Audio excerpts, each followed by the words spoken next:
Cantique numéro 73, bientôt dans la douceur.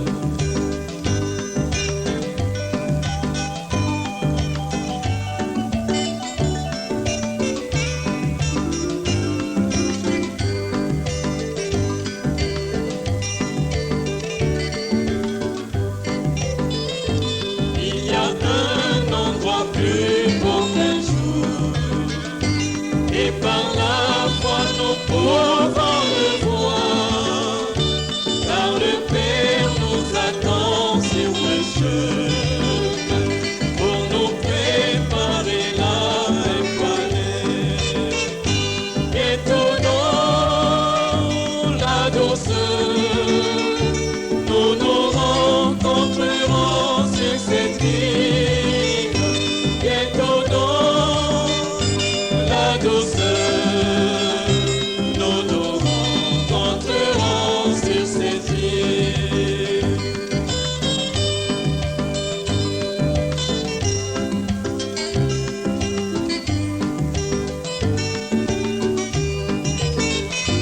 Nous chanterons sur ce beau rivage, chant mélodieux de bénédiction.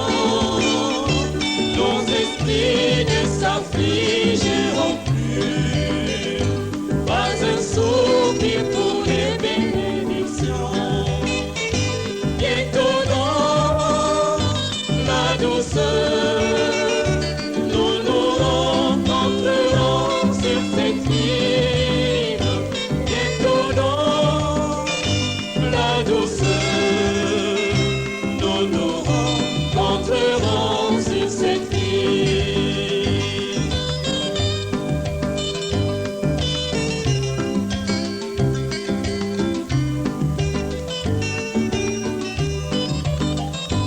À notre généreux Père céleste, nous offrirons nos hommages et louanges pour le glorieux don de son amour et les bénédictions consacrées. Bientôt dans la douceur, nous nous rencontrerons sur cette île. Bientôt dans la douceur, nous nous rencontrerons sur cette île. Bientôt dans la douceur, nous nous rencontrerons sur cette île. Bientôt dans la douceur, nous nous rencontrerons sur cette île.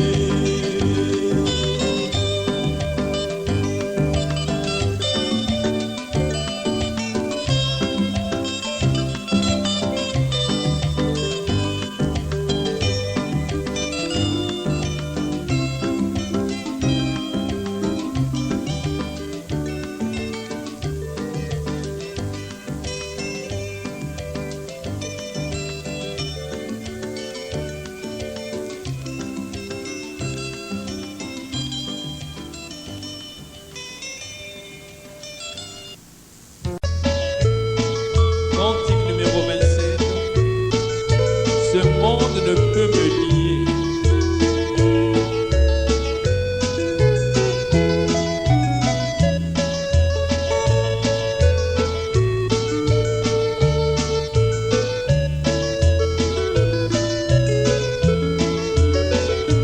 Ce vieux monde ne peut me lier, je m'en irai n'importe quand, parce que je me suis consacré et je porte mon habit de noces.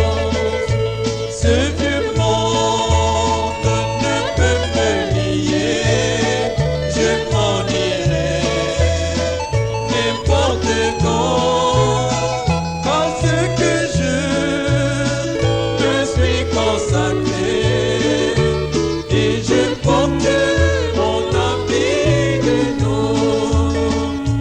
Ce vieux monde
Ils veulent leur substitut, ils veulent leur dénomination, ils veulent leur credo, ils veulent vivre exactement comme ils l'entendent. Et ils veulent, eh bien, je suis un tel, je suis membre de ceci. Ce que Dieu est en train de faire, combien il peut se manifester, ça ne change rien. Il aura beau ressusciter les morts, il aura beau révéler les secrets des cœurs, il aura beau faire tout ce que la Bible a dit qu'il ferait, ça ne change absolument rien. Si ce n'est pas affilié à mon organisation, ça ne vaut rien, voyez ? Exactement ce qu'avait fait cette épouse israélite. C'est exact, voyez-vous. Ils ont écouté leur substitut, alors que Dieu leur avait promis la vraie chose. Et quand la vraie chose est venue, ils n'en voulaient pas. C'était trop humble. Or, c'est pareil aujourd'hui, quand cela entre en scène. Maintenant, Dieu a dit dans Malachie 4 qu'il enverrait dans les derniers jours le message qui rétablirait. Joël a dit, je vous rendrai toutes les années. Tout ce que Rome a dévoré, tout ce que les méthodistes ont dévoré, tout ce que les baptistes ont dévoré, de cette branche originelle de la Pentecôte, Dieu a dit, je le rétablirai au dernier jour. C'est vrai. Et il peut nous envoyer cette personne-là qui sera... Dieu n'a jamais envoyé sa parole à autre chose qu'à un prophète, pas au réformateur, au prophète. Ce n'était pas encore l'heure pour cela. Maintenant, l'heure approche. C'est pour cette raison que nous attendons sa venue. Ce sera tellement humble et tellement doux et tellement... Oh là là, pensez-vous que ces aristocrates méthodistes, baptistes, presbytériens et pentecôtistes recevront jamais ça? Oh, vous dites, les pentecôtistes? Les pentecôtistes, ce sont les laodicéens, riches et n'ont besoin de rien.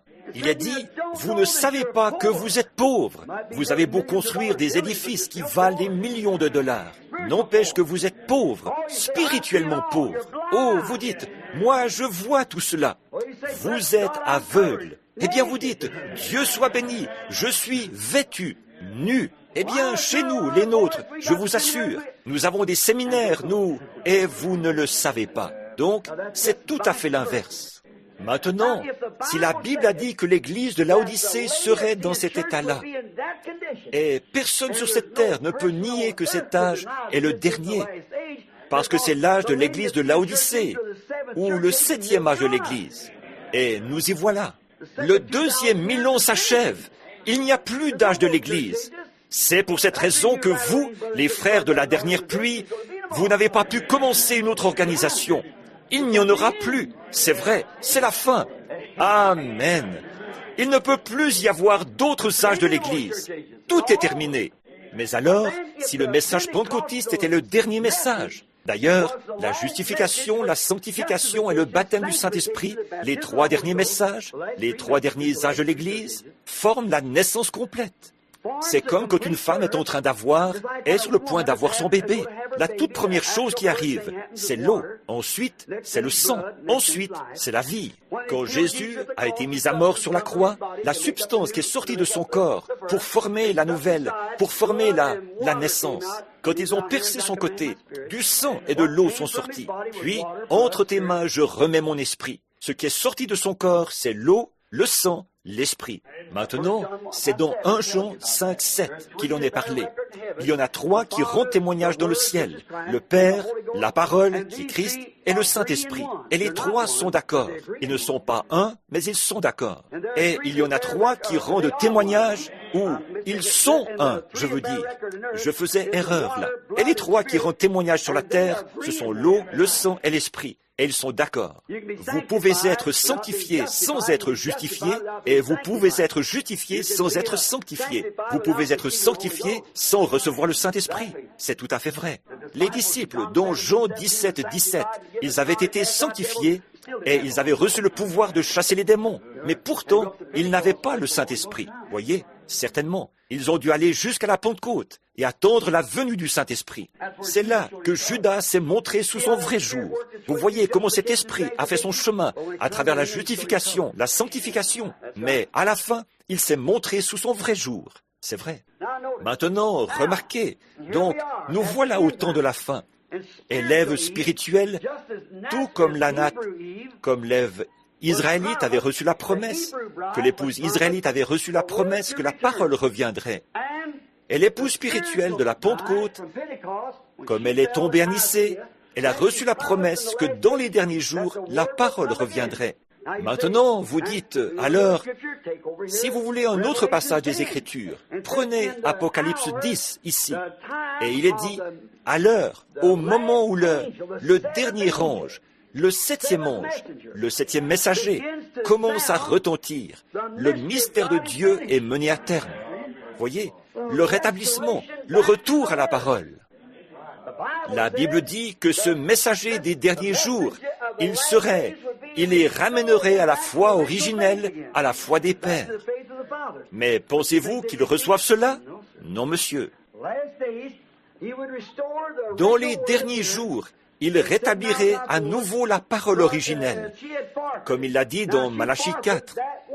Mais elle avait perdu. Or, elle avait perdu cette parole à Nicée. Ève, elle, l'a perdue en Éden. Ève a rejeté la sienne au calvaire. Et le groupe de Nicée la rejette dans les derniers jours. C'est pareil.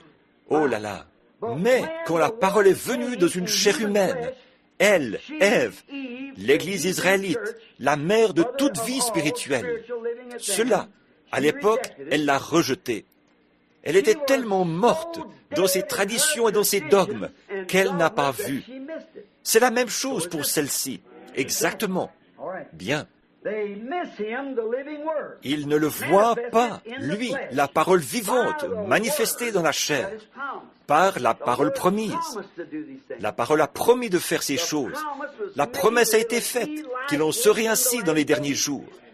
Ce qui arriva au jour de Sodome arrivera de même à la venue du Fils de l'homme.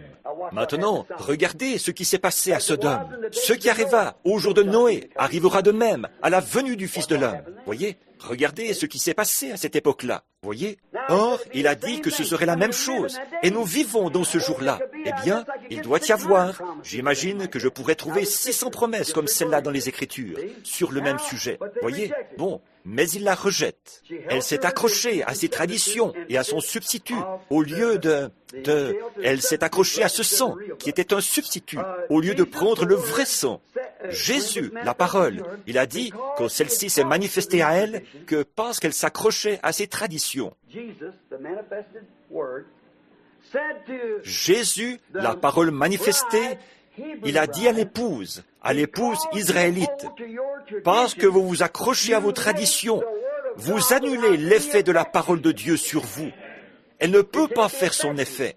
Et c'est pour cette raison-là qu'aujourd'hui, les réveils qu'on est censé avoir, on a des réveils dénominationnels. On n'a pas eu de véritable mouvement de réveil. Non, non, non, non, monsieur. N'allez pas vous imaginer qu'on a des réveils. On n'en a pas. Oh, ils ont des millions et des millions et des millions de membres d'église, mais pas de réveil nulle part. Non, non. Là, l'épouse n'a pas encore eu de réveil. Voyez? Il n'y a pas encore eu de réveil là, aucune manifestation de Dieu pour stimuler l'épouse. Voyez, c'est ce que nous attendons en ce moment. Il faudra ces 7 tonnerres inconnus là-bas pour la réveiller de nouveau. Voyez-vous? Oui, il les enverra. Il l'a promis. Maintenant, regardez bien. Donc, elle était morte. Et maintenant, si les églises voulaient oublier leur credo, oublier leur dogme, pour prendre la Bible, simplement, et réclamer la promesse, alors elle ferait son effet sur eux. Mais vous voyez, Jésus a dit, vous, par vos traditions, vous annulez l'effet de la parole de Dieu sur vous. Eh bien, c'est ce qui se passe aujourd'hui avec l'Ève spirituelle. Voyez-vous, l'épouse spirituelle d'aujourd'hui, la prétendue, l'Église, elle prend la parole de Dieu et elle ne veut pas l'accepter. Et elle accepte des dogmes à la place. Par conséquent, la parole ne fait pas son effet sur elle, voyez-vous, parce qu'elle essaie d'injecter son credo à la parole et ça ne marchera pas. Maintenant, ce qu'il nous faut aujourd'hui, je vois constamment là, dans le héros de sa venue, et c'est en gros titre. Ce qu'il nous faut, c'est la venue d'un prophète. Ce qu'il nous faut, c'est la venue d'un prophète. Et j'imagine que quand il sera vraiment là, ils n'en sauront rien. Simplement, c'est vrai, ça s'est toujours passé comme ça, vous voyez?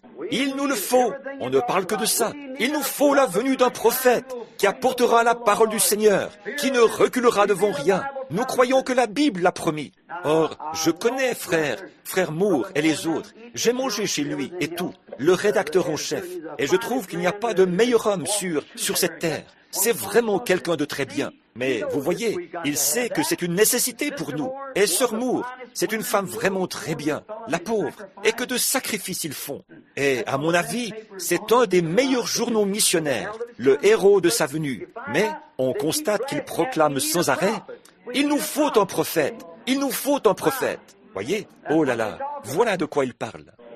Et puis, nous voilà ici aujourd'hui, et de les voir annoncer hier et aujourd'hui à la radio et les églises baptistes et tout, qu'on ne doit pas se joindre aux catholiques, mais qu'on doit fraterniser un peu avec eux, voyez? Alors qu'ici même, le message est en train d'être proclamé, ici même, de se tenir loin de ce poison-là, voyez? Voyez, deux hommes peuvent-ils marcher ensemble s'ils ne sont pas d'accord? Il ne peut pas y avoir de communion entre la lumière et les ténèbres. Quand la lumière entre, les ténèbres s'en vont. Voyez, ils ne peuvent pas. La plus puissante. Vous ne pouvez pas éteindre la lumière avec les ténèbres, mais vous pouvez chasser les ténèbres par la lumière. C'est vrai, et il est la lumière, et il est la parole. Voyez? Donc, voilà, on en revient encore au point de départ. Vous ne pouvez pas la faire mentir ou lui faire faire quelque chose de faux. On en revient toujours à ce point-là. Oui, monsieur. C'est comme quand un homme commence, qu'il cherche à vous faire des histoires. Si vous savez où vous en êtes et que vous savez ce que cet homme croit, c'est comme lâcher un lapin dans un enclos après en avoir fermé toutes les issues. Vous n'avez qu'à vous tenir à la porte. Il faudra qu'il revienne là. C'est aussi simple que ça. Voyez, il n'aura pas d'autre choix que de revenir à la porte, parce que c'est le seul moyen pour lui de sortir. Il va essayer de passer la tête par ici, et presque se casser le cou, et il ira là et là. Vous n'avez qu'à rester là, à l'observer. Et bientôt, il va revenir. Voyez, c'est tout. C'est tout ce qu'il faut faire. Tenez-vous-en à cette parole. Vous avez beau proclamer vos credos aux quatre vents, vous ne faites que vous casser le cou partout. Mais il vous faudra quand même revenir à cette parole. Voyez? Oui, monsieur. Voilà tout. Or, vous voyez, ils n'en veulent pas. Ils ne veulent pas de la parole de Dieu. Parce qu'elle s'est accrochée à ses traditions. Elle a empêché la parole de Dieu de ne pas faire son effet.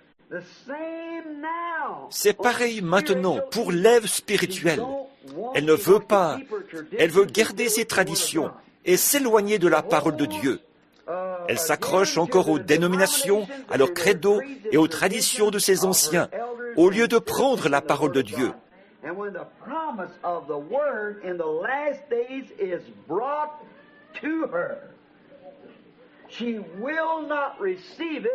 Et dans les derniers jours, quand la promesse de la parole lui est présentée, elle ne veut pas l'accepter à cause de ses traditions, comme l'épouse israélite l'avait fait. La vraie parole, bien qu'elle soit manifestée, démontrée, confirmée, elle ne veut pas l'accepter. Et pourquoi donc? Parce que voilà son type. Elle ne peut pas l'accepter. C'est vrai. Elle ne peut pas faire mieux que celle qui la typifiait. Voyez? Et il était prédit qu'elle ferait cela. Alors, comment peut-on empêcher quoi que ce soit? Maintenant, tout ce qu'il y a à faire, c'est de vous réjouir d'être dedans. C'est tout. D'attendre cela. Très bien. Dieu a promis que, dans les derniers jours, il manifesterait et qu'il lui confirmerait sa parole. Mais malgré tout, elle ne veut pas l'accepter. Tout cela, Dieu le lui a promis par ses serviteurs les prophètes. Dieu a promis par Jésus-Christ. Dieu a promis par Joël. Dieu a promis par Paul. Dieu a promis par Malachie, Jean. Dieu a promis de façon très précise par Jean, le révélateur, par tous ces prophètes, ce que ce dernier message serait pour elle. Maintenant, si vous voulez les noter, naturellement, vous les connaissez tous. Jésus, Jean 14:12, et Joël 2:38, Paul, 2 Timothée 3, Malachie, chapitre 4, et Jean le révélateur, Apocalypse 10, 17, 1 à 17. Vous voyez exactement ce qui allait se passer maintenant. Et pour l'Église, qu'est-ce que c'est? La parole incarnée, faite chair au milieu de son peuple à nouveau. Voyez? Et il ne le croit tout simplement pas. Vous savez ce que Jésus a dit quand il a vu qu'il a fait ses miracles devant eux et qu'il a prouvé qu'il était Dieu, qu'il a prouvé cela, ce qu'il était en train de faire. Il l'avait fait très précisément. Il leur a dit, ô toi, Capernaum, qui t'es élevé jusqu'au ciel, si les œuvres avaient été, les œuvres puissantes qui ont été faites au milieu de toi, avaient été faites dans Sodome, elles subsisteraient encore aujourd'hui. C'est vrai. Et à Capernaum, tout ce qu'il a fait, c'est de guérir quelques personnes et révéler les secrets de leur cœur. Et il est reparti. Oui, c'est tout. Voyez, ils ne savent pas ce que c'est que des œuvres puissantes. Ils s'imaginent qu'il faut qu'il y ait tout un tas d'activités programmées où tout le monde se lève et le juge fait son discours et l'orchestre joue et les drapeaux flottent au vent et les femmes en grande tenue et on se fait attendre et tous les docteurs en philosophie et les docteurs en droit avec leurs chapeaux hauts de forme et leur col tourné vers l'arrière et tout le reste. Il faut qu'ils entrent tous. Ça, c'est quelque chose de grand. Dieu dit, ça, c'est de la folie. Et il suscite un petit rien du tout, qui sait tout juste différencier les lettres de son alphabet peut-être, pour accomplir quelque chose qui va tout simplement enflammer la vraie Église. Et les autres sont là à dire, c'est une bande d'exaltés. Dieu appelle cela grand, mais le monde appelle cela de la folie. Le monde appelle cela grand, mais Dieu appelle cela de la folie. Vous voyez, c'est tout à fait l'inverse. Voyez. Et la chose que Dieu a promise, Dieu l'accomplira. Et il l'a accomplie. Voyez, voilà où nous en sommes. Donc, encore là, elle reste la même. L'Ève israélite. Elle a tout simplement refusé de l'accepter. Vous pourriez ressusciter les morts. Vous pourriez voir l'Esprit de Dieu. Jésus est venu, il a confirmé qu'il était le Fils de Dieu. D'abord, il s'est mis à prêcher. Eh bien, ils ont pensé, c'est un assez curieux personnage. Mais qui est-il donc? Eh bien, tout de suite, les gens se sont mis à dire. Bien entendu, il l'avait dit avant, quand son précurseur était venu, Jean. Ils avaient dit, es-tu le Messie? Il a dit, non, mais il est quelque part au milieu de vous. Oui. Voyez, pourquoi? Il savait ce qu'il devait faire quand son message serait là. Il savait ce qu'il allait faire. C'est comme Noé qui observait constamment Enoch. Quand Enoch est parti, Noé a dit, on ferait mieux de se rapprocher de l'arche. Le temps est proche. Noé observait constamment Enoch, voyez? Et Jean attendait de voir le signe que Jésus lui avait dit, ou que Dieu lui avait dit d'observer. Il a dit, il est ici même, en ce moment, quelque part au milieu de vous. Je ne le connais pas, mais je le reconnaîtrai.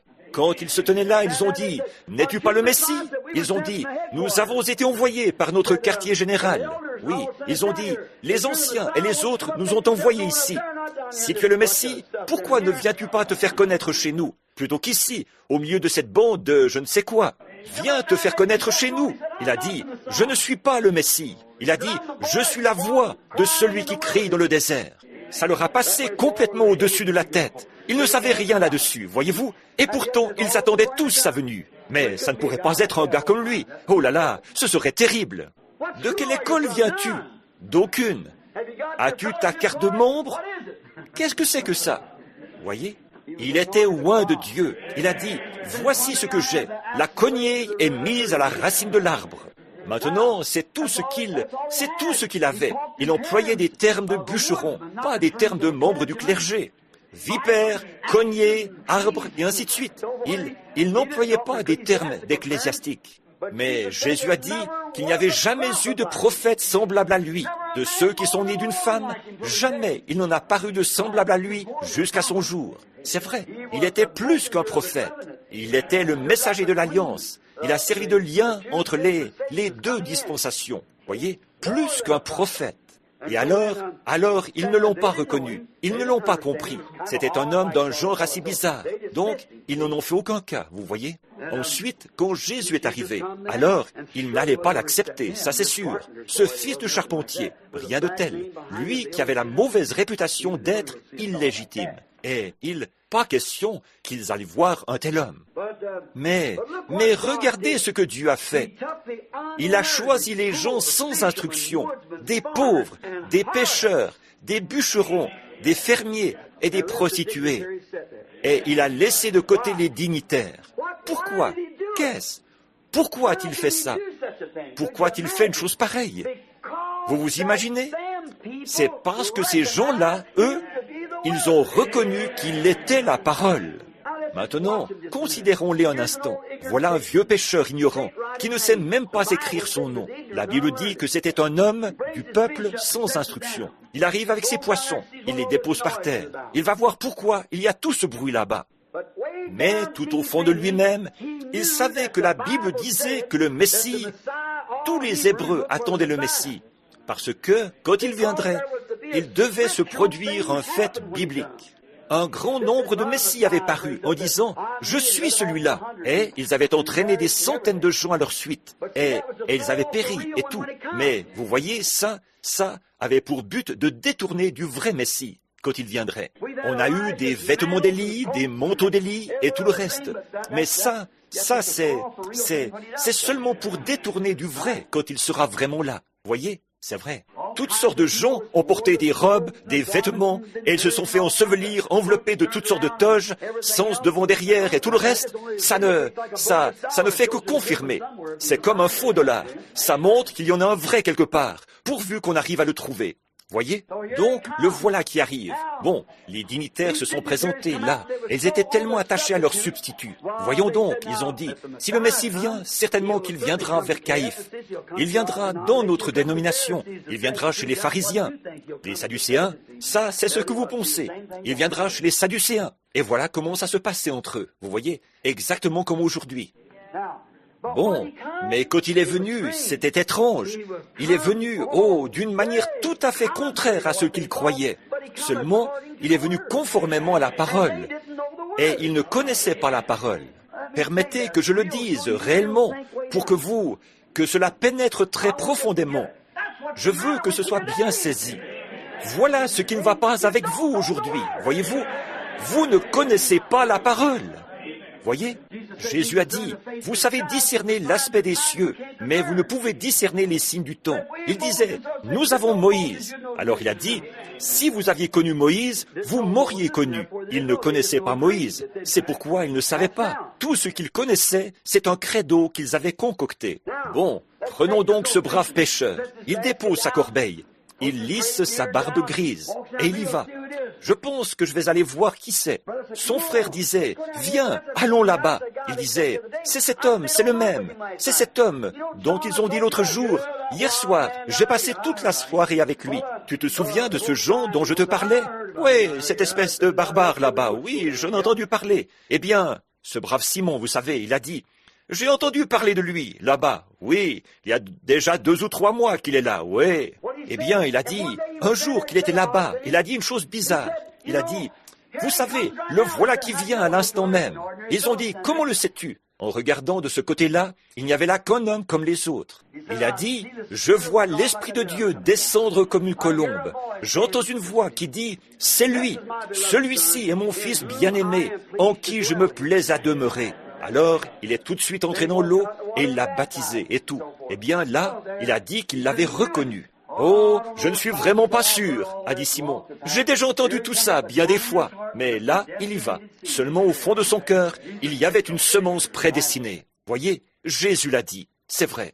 Il s'avance vers lui, il s'avance. Il s'était dit, je vais aller à la réunion pour voir. Il arrive là-bas. Jésus se tenait là, rien qu'un homme comme les autres. Il s'est avancé, il a dit, eh bien, ton nom c'est Simon, et le nom de ton père, c'était Jonas. Cela l'a démonté. Pourquoi? Cette petite semence de vie éternelle qui était à l'intérieur avait été touchée. Oui, monsieur. Il a dit, un instant là, comment ça? Tu ne m'as jamais vu, et tu n'as jamais connu mon papa non plus. Il y a des années qu'il est mort. Mais voilà que tu viens me dire ces choses-là. Or, je sais que la Bible dit... Maintenant, ça, ce n'est pas se référer à ce que l'Ancien dit. Mais la Bible a dit que le Messie serait un prophète. Le voilà, c'est lui. Un jour, il passait par la Samarie. Il passait par là avec un groupe de Juifs. Il est parti de son côté. Et voilà cette jeune femme de mauvaise vie qui arrive. C'était peut-être une jolie petite dame, vous savez. Elle avait été jetée à la rue quand elle n'était encore qu'une enfant. Elle passait par là. Peut-être qu'elle était en train de réfléchir à quelque chose. Elle est arrivée là, et elle a accroché son seau, et elle le faisait descendre, vous savez, pour puiser son eau. Et elle a entendu un homme qui disait, « Apporte-moi à boire !» Elle a regardé autour d'elle, et un juif d'âge moyen était assis là. Elle a dit, « Dis donc, n'es-tu pas juif? Tu ne devrais pas faire ça. Selon la coutume, tu ne dois pas me parler. Je suis samaritaine. » Il a dit, « Mais si tu savais à qui tu parles, c'est toi qui m'apporterais, c'est toi qui me demanderais à boire. » Elle a dit, « Où est ton seau? Voyez, où est ta corde? » Eh bien, il a dit, « L'eau que je donne, c'est la vie. » La quoi? Voyez, mais elle a dit, voyons, vous autres, vous les adorez à Jérusalem. Nos pères, eux, ils ont adoré.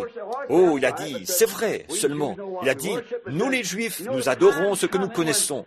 Mais il a dit, tu sais, l'heure vient où les hommes n'adoreront ni à Jérusalem, ni sur cette montagne. Il a dit, ils adoreront Dieu en esprit, parce qu'il est esprit, esprit et vérité. Eh bien, elle s'est mise à réfléchir, vous savez, et il a dit, « Va chercher ton mari et viens ici. » Elle a dit, « Mon mari? Je n'ai pas de mari. » Eh bien, il a dit, « C'est la vérité. » Il a dit, « Tu es sorti avec 5 et tu en es maintenant au 6e. » Et il a dit, « Tu en as eu 5 et tu sais, tu as dit la vérité. » Regardez bien, qu'est-ce qui s'est passé? La lumière a touché cette semence. Elle reposait là.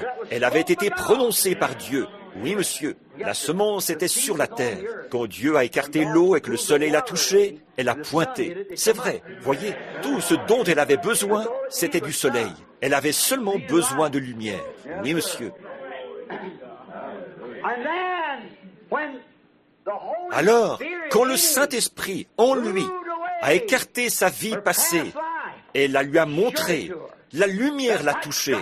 Elle a dit, « Monsieur, je vois que tu es prophète. » Elle a dit, « Or, nous savons, moi je le sais, que le Messie, quand il viendra, c'est ce qu'il sera. » Et nous n'avons pas eu de prophète depuis des centaines d'années. Il y a des centaines d'années que nous n'avons pas eu de vrais prophètes. Et elle a dit, « Comment? Tu m'as parlé de mon mari, et tu m'as dit combien j'en ai eu, et tout. » Eh bien, elle a dit, « Je ne comprends pas ça. » Elle a dit, « Quand le Messie viendra, c'est ce qu'il fera. Mais toi, qui es-tu? » Il a dit, « Je le suis. » C'était réglé. Voyez, une prostituée. Et les sacrificateurs, ils ont regardé autour d'eux et ils ont dit, « Mais il faut bien qu'ils disent quelque chose à leur assemblée. » Ils ont dit, « N'ayez rien à voir avec cet homme-là. Il est possédé d'un démon. C'est tout. » Maintenant, voilà la différence. C'est pareil aujourd'hui. Voyez, c'est pareil aujourd'hui. Ça correspond parfaitement. Oui, oui, monsieur. Elle l'a su, parce que la lumière a touché cela. Ces pêcheurs, ces bûcherons, ces paysans, ces péagers, ces prostituées, eux, ils ont vu en lui ce que les saintes Écritures avaient dit qu'il ferait. Mais les pharisiens ne pouvaient pas voir à cause de leur tradition.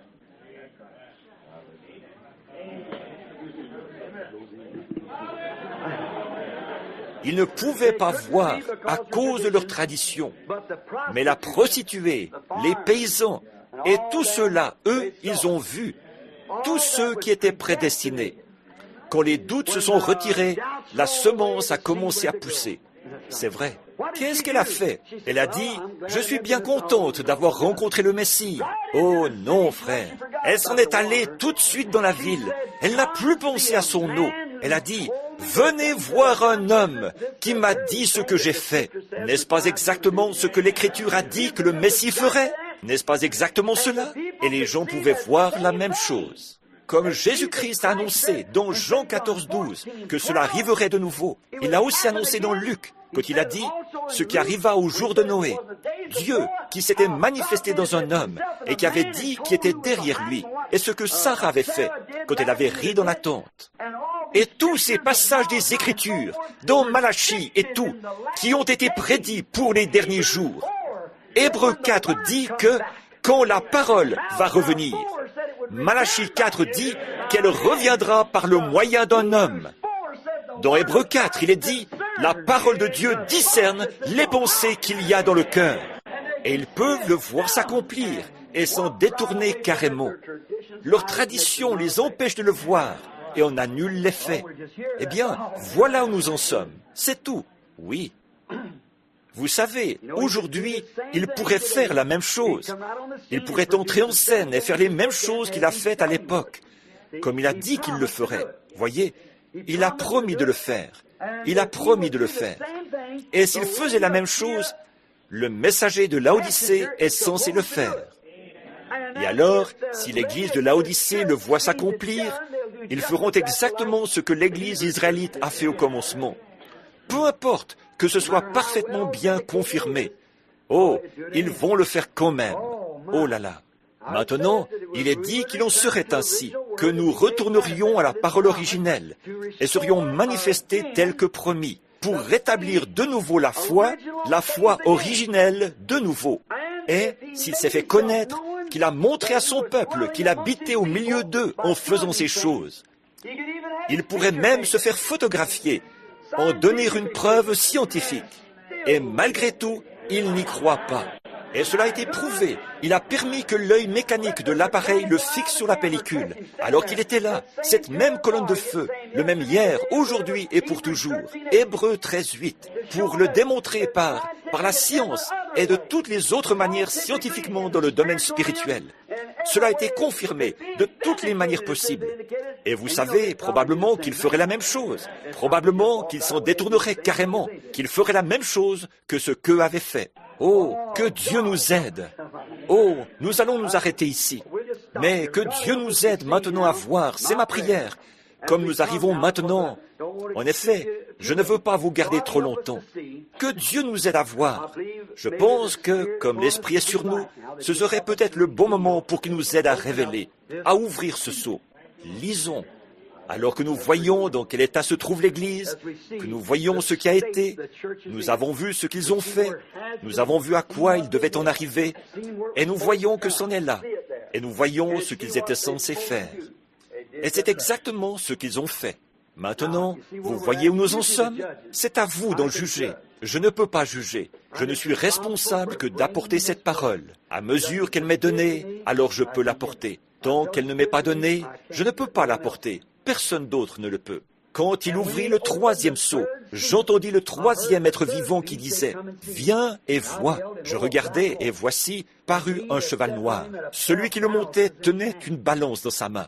Et j'entendis au milieu des 4 êtres vivants la voix qui disait « Une mesure de blé pour un denier et 3 mesures d'orge pour un denier.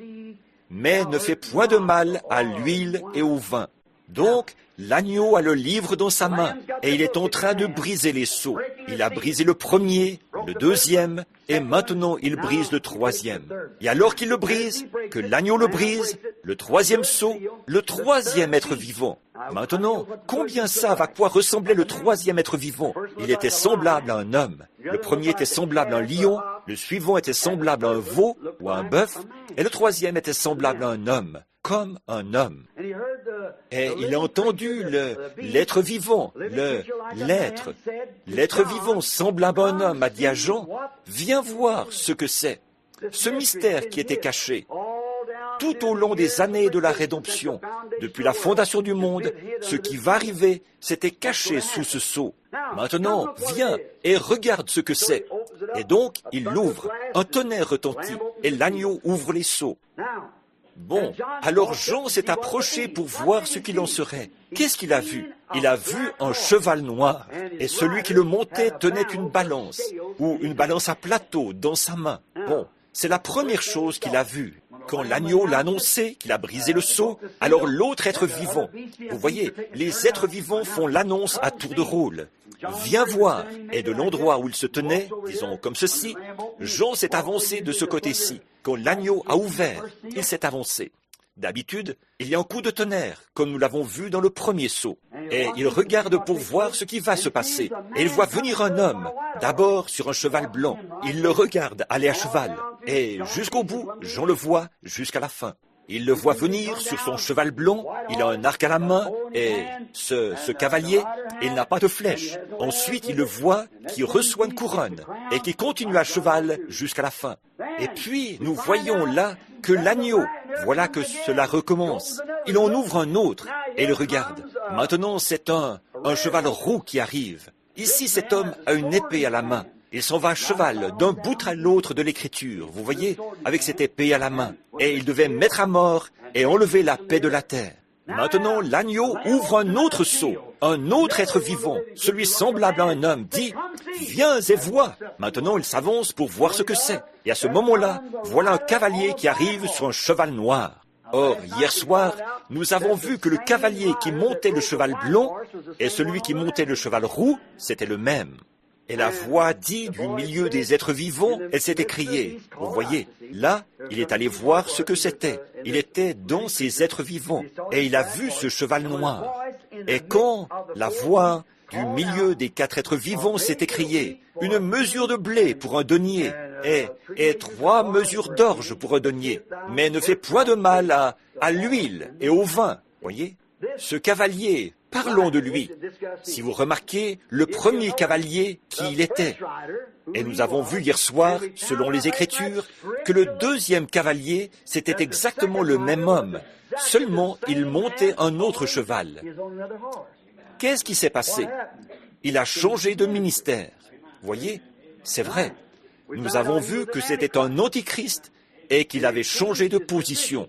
Nous avons vu que, quand, au début, ce n'était qu'un cheval blanc, il était une doctrine. Or, nous avons montré chacun d'eux dans les Écritures. Voyez? Maintenant, regardez bien où nous en sommes ce soir, à cet autre âge de l'Église, maintenant. Voyez? Nous en arrivons maintenant au 3e âge de l'Église. Voyez? C'est exactement ça. Le 3e âge de l'Église correspond exactement au 3e cheval. Voyez? Or, le premier âge de l'Église, c'était quoi? Les Nicolaïtes, avec leur doctrine. Voyez-vous? C'est le premier. Bien. Et puis, bientôt, cette doctrine nicolaïte a été sanctionnée et approuvée.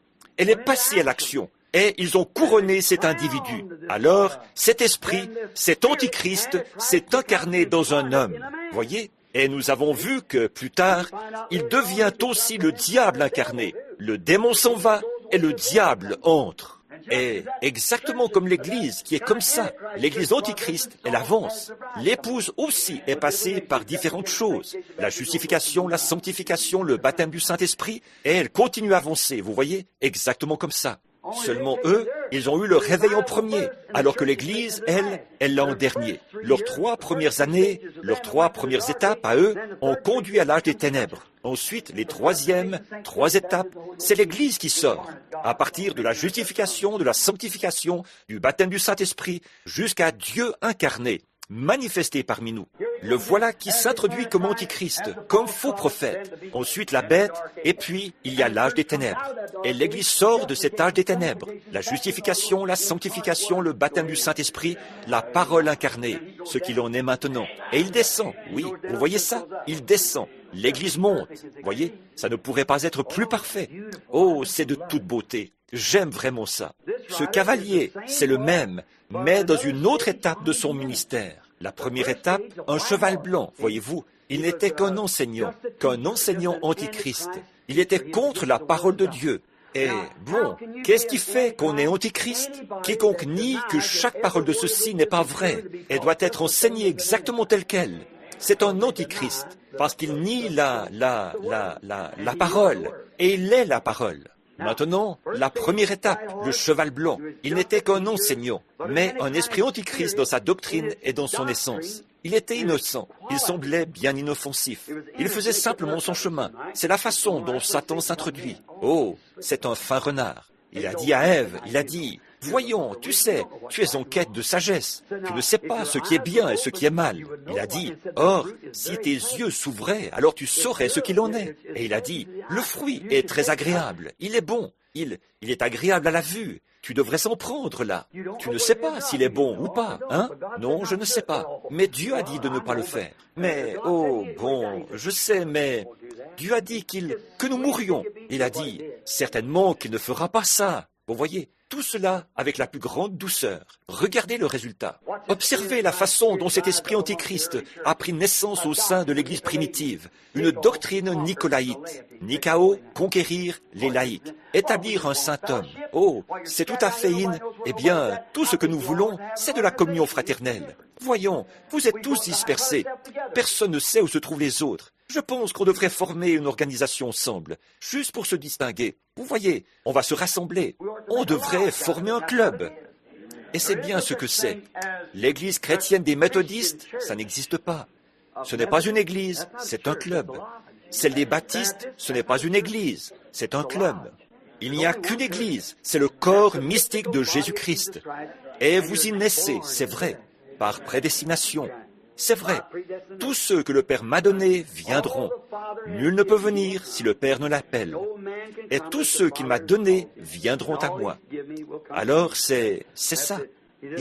L'agneau est assis là, en train d'intercéder, jusqu'à ce que le dernier entre. La petite cloche sonne, et alors il sort pour prendre possession de son bien, voyez-vous? C'est tout. Il emmène son église à la maison, ses sujets, et il jette son ennemi dans les temps de feu, et tous ses sujets y vont avec lui. Et voilà. Ensuite, nous entrons dans le millénium. Le même cavalier, donc, dans la première étape, il était innocent. Et dans la deuxième, là, si on monte un peu, ça occupe un peu plus de place. Dans la deuxième étape, la Bible a dit qu'une couronne lui était donnée. Et ils ont couronné un homme, un surhomme. Vous voyez, ils l'ont couronné. Et là, la Bible ne lui a pas donné le nom de pape. La Bible lui a donné le nom de faux prophète. Pourquoi? Oui, bien sûr, il était forcément un faux prophète, à cause de son esprit antichrist, qui donnait un enseignement antichrist, contraire à la parole originelle. En effet, s'il enseignait des choses contraires à la parole originelle, c'était antichrist. Et la parole, c'est Dieu, voyez-vous, Christ. Bien. Bon, après, nous le retrouvons alors couronné. Et quand il s'est fait couronner, là, il est très innocent, très inoffensif, pas du tout quelqu'un d'important. Mais après, au Concile de Nicée, il a été institué et Constantin lui a donné tous les biens. Et alors, qu'est-ce qu'il a fait? Alors vous voyez, Satan, il lui a donné son trône et son autorité. La Bible dit, nous l'avons vu. Bon, ensuite, ce que nous avons vu, c'est que le diable a toujours été à la tête du pouvoir politique, passé, présent, à venir. Nous trouvons cela dans Matthieu 4:11. Et maintenant, nous avons vu ensuite que Satan, il détenait déjà le pouvoir politique. Mais ce qu'il cherche à faire, c'est s'emparer de l'Église. Alors il entreprend de la séduire. Il prend son surhomme, il l'introduit dans une organisation et il le couronne vicaire. Vous voyez, un Christ. Christ agissait à la place de Dieu. Vous voyez, cet homme-là, il est un vicaire à la place de Dieu. Vous voyez, c'est la même chose, à la place de Dieu. C'est ce qu'il est censé être, un vicaire de Christ. Bon, après avoir fait ça, qu'est-ce qu'il a fait ensuite? Satan, il a pris son pouvoir politique, qu'il détenait déjà, et il a pris le pouvoir religieux, puisqu'il avait déjà été couronné, et il les a mis ensemble. Et ensuite, il lui a fait une autre couronne, le pouvoir sur le séjour des morts. Et ceux qui sont morts, pourvu qu'on donne assez d'argent, il peut les en faire sortir. Voyez? Alors maintenant, il est un vicaire qui a autorité sur le ciel, sur le purgatoire. C'est le nom qu'il donne à ça. Il n'y a rien de semblable dans la Bible, voyez-vous? Mais il fallait bien qu'il invente quelque chose. La Bible dit qu'il est sorti de l'abîme et qu'il s'en retournera par le même chemin. Et sur la terre, un chef. Maintenant, qu'est-ce qui lui était donné ensuite? D'abord, il avait un arc, mais il n'avait pas de flèche. Mais maintenant, il a une épée puissante dans la main. Maintenant, il peut faire quelque chose. Alors, il saute de son cheval blanc. Le cheval blanc continue sa course et disparaît. Et maintenant, qu'est-ce qu'il enfourche? Un cheval roux de sang. Un cheval rouge sang. Sur celui-là, il y va à fond de train. Oh, c'est sûr. Maintenant qu'il a reçu une grande puissance et une grande épée pour tuer, alors il monte son cheval rouge sang. Dans le deuxième sceau, qui a été ouvert hier soir, nous avons vu qu'il avait enlevé la paix de la terre et il s'entretuait. Et son propre martyrologe, celui de l'Église catholique romaine, indique qu'ils ont mis à mort 68 millions de protestants à partir de l'époque de Saint Hippone, à partir de Saint Augustin d'Hippone, jusqu'en 1580 et quelques. 68 millions, c'est dans la grande réforme de Schmucker, si vous voulez le lire, ou plutôt la glorieuse réforme, vous voyez. Donc, le martyrologe en rapporte 68 millions, quand un de leurs soi-disant saints a reçu la révélation selon laquelle tous ceux qui étaient en désaccord avec l'Église de Rome devraient être mis à mort comme hérétiques. Alors, cela les a vraiment décidés. Oh, il s'est vraiment mis à répandre le sang. Il a sauté sur son cheval blanc, sur son cheval roux, et il est parti. Oh, c'est alors qu'il a reçu une grande puissance. Il a été établi vicaire du ciel et il est adoré comme Dieu. Il est le chef de la terre. L'union de l'Église et de l'État a fait de lui le chef de la terre, lui a donné cette couronne-là. Il peut faire sortir les âmes du purgatoire par les prières. Il peut aussi intercéder. Il était exactement comme Dieu sur la terre, à la place de Dieu. Tout cela lui confère une grande puissance pour tuer quiconque refuse d'accepter ses ordres. Qui va oser le contredire? L'Église ne peut rien dire, il en est le chef. L'État ne peut rien dire, il en est le chef. Alors, Ils sont morts par millions. Toutes ces petites églises, frères, elles ont été sauvagement détruites. On les a tuées, on les a assassinées, on les a jetées en pâture aux lions et tout le reste. Voyez, le dragon, Rome, lui a donné son trône et son autorité. La Bible dit, voyez. Alors, sur son cheval roux, qui est un type, il a foulé le sang des hommes, à tel point que ce cheval, il est devenu rouge. Maintenant, Jean le voit sur un cheval noir. Il a changé quelque chose d'autre. Maintenant, je dois le dire exactement comme ça m'est venu. Et alors, et si ce qui m'est venu ne concorde pas avec le reste des Écritures, alors ce n'est pas Dieu qui l'a donné. Vous voyez, chacune des Écritures cela fait partie d'un grand tout, comme ça. L'Écriture doit s'accorder avec l'Écriture. Et tout ce qui est contraire à l'Écriture, si l'ange du Seigneur me disait quoi que ce soit de contraire aux Écritures, je ne le croirais pas. L'autre jour, j'ai dit, là-bas à Chicago, alors qu'il y avait ces centaines de prédicateurs. Est-ce que quelqu'un ici était à cette réunion? Bien sûr. À cette réunion, à Chicago, j'ai dit, bon, vous êtes tous là à dire que vous pensiez me faire venir ici pour me prendre en défaut. À peu près le même nombre que ce qu'on a dans cette salle en ce moment. J'ai dit, qu'est-ce que vous avez contre moi? J'ai dit, il y a 3 nuits, le Saint-Esprit m'a montré où chacun de vous se trouverait. Et que nous ne serions pas dans cette... Demandez à Karl si c'est bien vrai. Et il y avait Hank et les autres. C'est vrai, vous étiez tous là, vous l'avez entendu. J'ai dit, vous en avez contre moi à cause de mon enseignement. Voilà ce qu'il y a. Maintenant, que l'un de vous vienne donc ici, qu'il prenne sa Bible et qu'il vienne se placer à côté de moi et on démontre la fausseté. C'était le groupe le plus silencieux qu'on ait jamais entendu. J'ai dit, qu'est-ce que vous avez? J'ai dit, alors, si vous savez que vous ne pouvez pas affronter la parole, laissez-moi donc tranquille. Vous, les docteurs en théologie et tout, vous êtes là à dire, vous vous présentez comme docteur. Et moi, je suis frère Woods et moi, on dit un chichako ou un petit nouveau. Je n'ai pas d'instruction, je ne suis jamais allé au séminaire ni à l'école. Mais prenez donc votre Bible et venez vous placer ici, à côté de moi. Venez démontrer la fausseté de la semence du serpent, du baptême au nom de Jésus ou de n'importe lequel de mes enseignements. Personne n'a dit un mot. Vous le savez tous, c'était le groupe le plus silencieux qu'on ait jamais vu. Vous voyez, ils passent leur temps à crier comme je ne sais quoi. Bon, maintenant, voilà ce qu'il en est. Je ne suis pas d'avis qu'on doive se disputer avec les gens, mais qu'on s'en arrive au point où ce sont eux qui cherchent à vous y entraîner de force. Et je n'y serais pas allé, mais le Saint-Esprit m'a dit, il a dit, vas-y, je serai à tes côtés. Je leur avais dit 3 ou 4 jours avant, vous étiez là, vous avez entendu parler, Monsieur Carlson et les autres, et Tommy X, et ils étaient tous assis là. Et 3 jours avant, j'étais allé leur dire, vous allez être obligés d'annuler votre réservation pour cette salle. Cette nuit-là, il y avait de l'orage. Je tenais une réunion. Il m'a dit, va à cette fenêtre, à cette 3e petite porte là-bas. J'y suis allé et j'étais debout là. Je regardais dehors comme ça. Il a dit, ils vont te tendre un piège. Ils vont te demander de parler devant l'association pastorale du Grand Chicago. Il a dit, ils vont te tendre un piège sur ton enseignement de ma parole. Il a dit, maintenant, ils vont annuler la réservation de la salle là-bas. Ils n'auront pas celle-là. Ils vont se réunir dans une salle qui est brune. Il a dit, voici de quoi elle a l'air. Je me suis arrêté et je me suis vu dans un coin. J'ai regardé là-bas et j'ai vu. Je les ai tous vus là-bas. J'ai vu tous ces prédicateurs assis là et comment ils étaient. Je les ai tous examinés. Et il a dit, oh, j'ai pensé, dans ce cas-là, je ferais mieux de ne pas y aller, Seigneur, si c'est ce qu'ils ont l'intention de faire. Je ne veux pas les blesser, ni rien faire de mal. Il a dit, va, je serai à tes côtés. Et il y était. C'est vrai. Or, vous tous, il y a des gens ici même qui en ont été témoins, qui étaient là-bas et qui savent que c'est vrai. C'est exact. D'ailleurs, vous avez aussi les bandes. Mais c'est ça, vous voyez? Bon, maintenant, voici le mystère qui s'y rattache.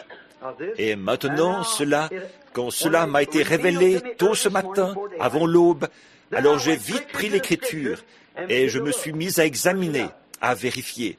C'était bien ça. Jusqu'ici, 3 d'entre eux ont été révélés d'une façon absolument surnaturelle. Oui, maintenant, voici le mystère du cheval noir, selon ce qui m'a été révélé. Il a commencé à le monter à l'époque de l'âge des ténèbres. C'est ce que représentait ce cheval de couleur sombre, l'âge des ténèbres, car c'était une époque où il faisait nuit noire pour les vrais croyants qui restaient. Regardez bien, là, dans cet âge de l'Église, cet âge intermédiaire de l'Église, l'âge sombre de l'Église. Regardez ce qu'il dit. Tu n'as qu'un peu de force.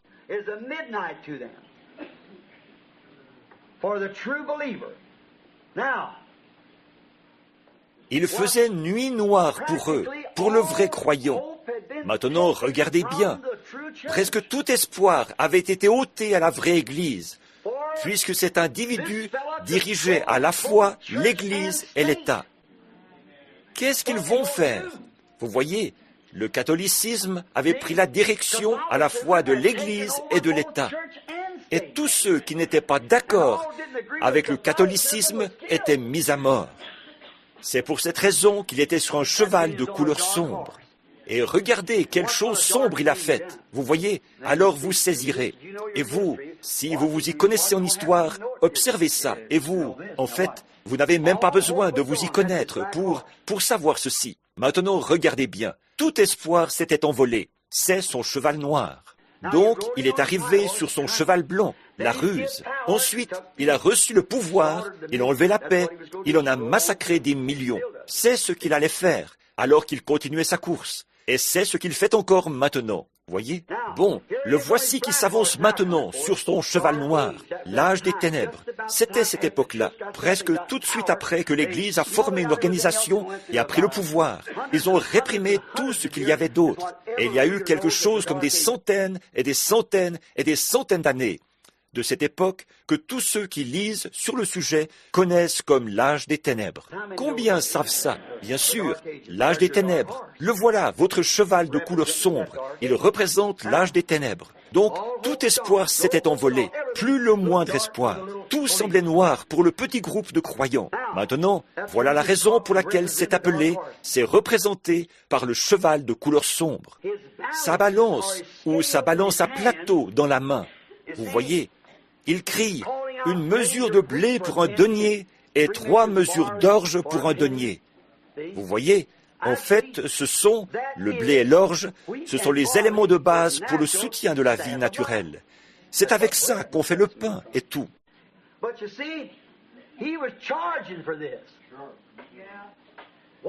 Mais vous voyez, il faisait payer cela. Ce que ça veut dire, c'est qu'il faisait payer à ses sujets cette sorte d'espérance de la vie qu'il leur offrait. En leur faisant, c'est précisément à cette époque-là qu'il a commencé à leur faire payer les prières. Ils demandaient de l'argent pour prier. Ils le font encore maintenant, les neuvaines. En effet, qu'est-ce qu'il était en train de faire? Il s'emparait des richesses du monde. La balance pesait une mesure de blé pour un denier, 3 mesures d'orge pour un denier.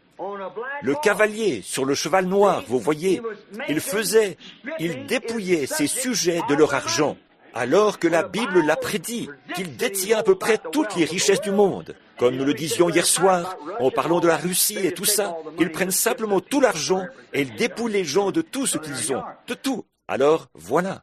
Maintenant, remarquez, vous voyez d'où vient cette vieille pratique de faire des collectes d'argent dans l'Église? Tenez-vous loin de ce genre de choses. Pour construire une organisation, quelque chose de grand, d'1 million de dollars, par ici. Et vous voyez quelle est la mère de cela? Merci Seigneur. Oh là là, je suis si heureux. Oui, monsieur. Bien, c'est sa grâce. Voilà tout. Bien, bien. C'était une époque où il faisait nuit noire. Vous le comprenez maintenant? Et le voilà qui fait payer cette sorte de vie, c'est-à-dire l'orge et tout, naturel. Ce n'était pas spirituel là, c'était de l'orge, voyez-vous, donc du pain d'orge et du pain de blé. Il faisait payer cette sorte de vie qu'il donnait à ses sujets. Il faisait payer les prières que le prêtre récitait pour faire sortir les gens du purgatoire. Il faisait payer. Maintenant, j'ai tiré cela directement de l'histoire. Il faisait payer. Je pense que c'est des neuvaines. Je pense que tout le monde connaît ça. Une neuvaine, je pense que c'est quelque chose que vous devez faire. Vous savez, un jour de pénitence. Quelqu'un, il fallait faire payer ça. Il était en train d'amener à lui les richesses du monde. à lui-même, à l'Église même. Et il continue sa course. Oh, bien sûr qu'il continue. Oui, monsieur, il continue sa course. Remarquez, voici le beau côté de l'affaire, là. Remarquez, ne fais point de mal à ce vin et à cette huile. Il n'en reste qu'un tout petit peu, là, mais n'y touche surtout pas. Or, l'huile, symbolise l'Esprit, le Saint-Esprit. Je vais vous donner quelques versets, si vous voulez. Il y a 2 passages des Écritures. Dans Lévitique 8, 12, alors qu'Aaron, avant d'entrer, il devait être oint d'huile, vous savez. Et dans Zacharie 4, 12, il y a l'huile qui se déverse dans les conduits, et il est dit, c'est mon esprit. L'huile. Autre chose encore, si vous voulez voir, dans Matthieu 14, 25, il y avait une vierge folle, ou plutôt 25, 3. La vierge folle n'avait pas d'huile, pas d'esprit. Et dans Matthieu 25, 4, la vierge sage avait de l'huile dans sa lampe. Elle était remplie de l'esprit. L'esprit, l'huile, c'est le type de l'esprit. Oh, gloire! Très bien. Vous saisissez? Très bien. Donc l'huile, c'est le type de l'esprit. Et le vin symbolise la stimulation de la révélation. Oh, j'avais envie de courir dans tous les sens. C'est un miracle que je n'ai pas réveillé tout le quartier, que le Seigneur m'a montré ça. Vous voyez, la stimulation de la révélation. Voyez, dans la Bible, l'huile et le vin vont ensemble, toujours. J'ai pris la concordance et j'ai vérifié. Il y en a une série, là, comme ça, où on voit que le vin et l'huile vont ensemble, tout le temps. Voyez?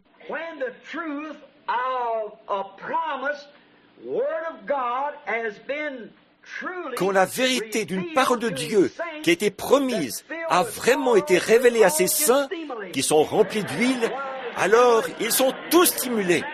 Le vin, c'est un stimulant. Gloire! C'est ce que je ressens en ce moment. Stimulé, il y a de la joie, des cris. Voyez, et à ce moment-là, il produit le même effet sur eux que le vin sur l'homme naturel.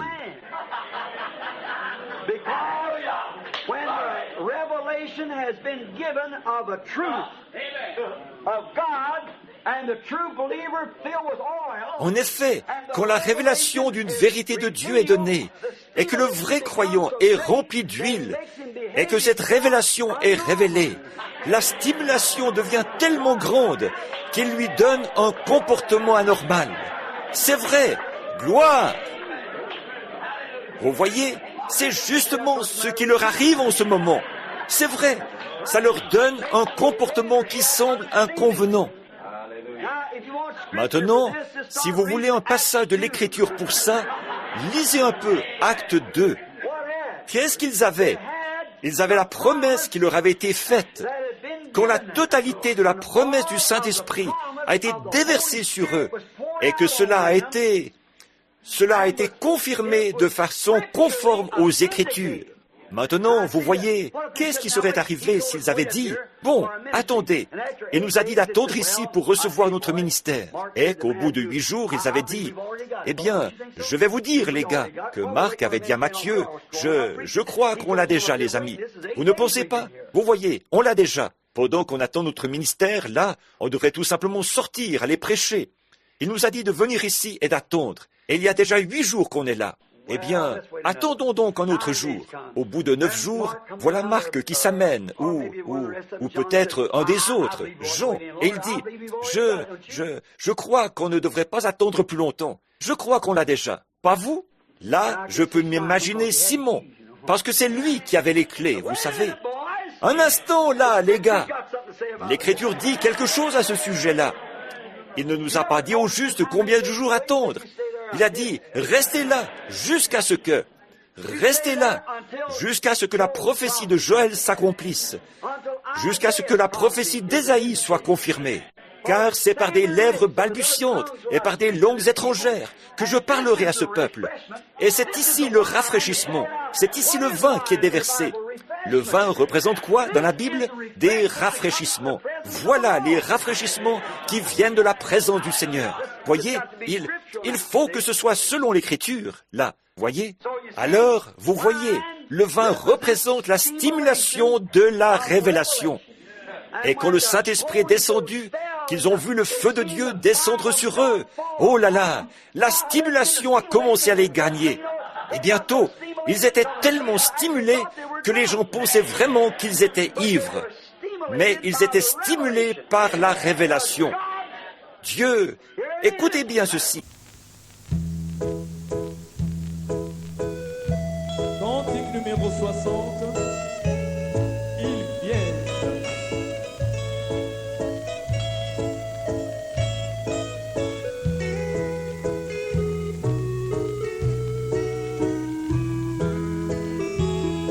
Ils viennent de l'Est et d'Ouest, ils viennent de lointains pays, à la fête du roi, en Jésus.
tout pour moi.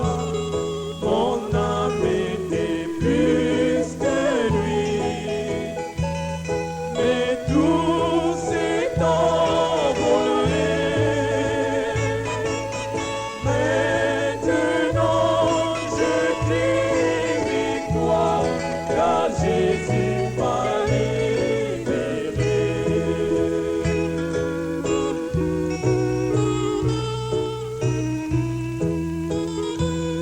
Oh Jésus, reviens bientôt, alors nos peines sont finies.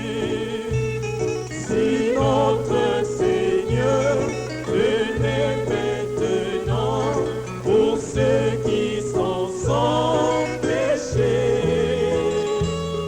aurez-vous alors la joie ou le chagrin, la paix, quand il viendra dans sa gloire, nous le rencontrerons là-haut. Je suis si heureux depuis que Jésus m'a libéré. Il n'y a pas longtemps, j'étais si chargé, sans jour et très doux pour moi.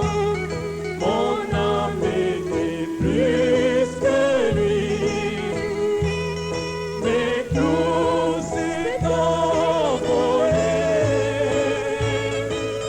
Maintenant je crie victoire, car Jésus m'a libéré.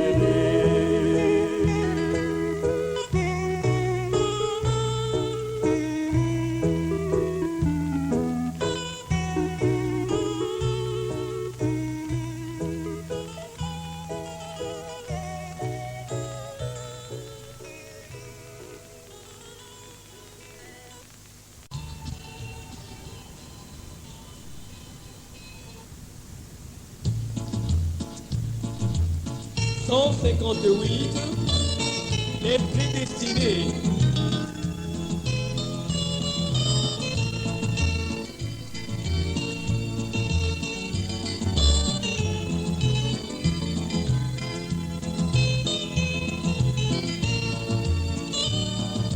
Tout ce temps de l'éternité lointaine, car nous sommes les fils de Dieu vivant, prédestinés à la vie éternelle. Nous avons la vie sauvée. Il nous a fait, nous a placés dans ce monde pour manifester sa gloire. Le bourreau du malin nous fut fatal, et Dieu nous ôta la vie. Pour montrer son grand amour pour nous, Jésus obéit jusqu'au calvaire. Là, il mourut de chagrin pour nous, et de nouveau nous aime la vie. Maintenant nous voici sur le chemin